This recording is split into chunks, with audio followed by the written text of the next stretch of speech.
अम्मी, खाला सोने की ज़कात को लेकर बहुत परेशान थी। उन्हें समझ नहीं आ रहा था कि ज़कात किस पर फर्ज होती है और कितनी निकालनी चाहिए। मैंने उन्हें मशवरा दिया कि वो आपसे ही मसला पूछ लें। या अल्लाह, ये सोना मेरी सास ने मुझे मेरी शादी पर दिया था, लेकिन वो सोना अब भी उन्हीं के पास रहता है।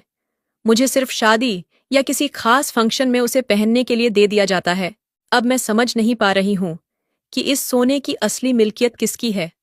क्या ये सोना मेरा माना जाएगा या अब भी मेरी सास का है? और इसी उलझन की वजह से मुझे ये भी समझ नहीं आ रहा कि इसकी ज़कात कौन देगा। मैं दूं या वो दें?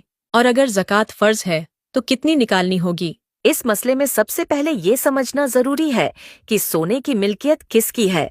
अगर सोना सिर्फ पहनने के लिए दिया गया है और उस पर पूरा इख्तियार अब भी सास का है, तो ज़कात भी उन्हीं पर होगी।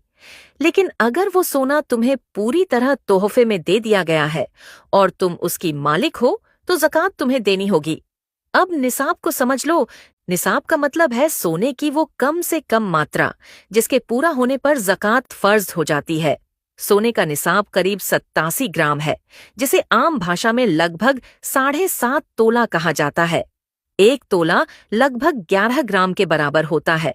अगर तुम्हारे पास इतनी मिकदार में सोना हो और वो एक पूरा चांद का साल तुम्हारी मिल्कियत में रहे, तो उसकी ज़कात निकालनी जरूरी होती है। ज़कात 2.5% होती है, यानी कुल कीमत का 2.5%, जिससे माल पाक होता है और अल्लाह उसमें बरकत अता फरमाता है।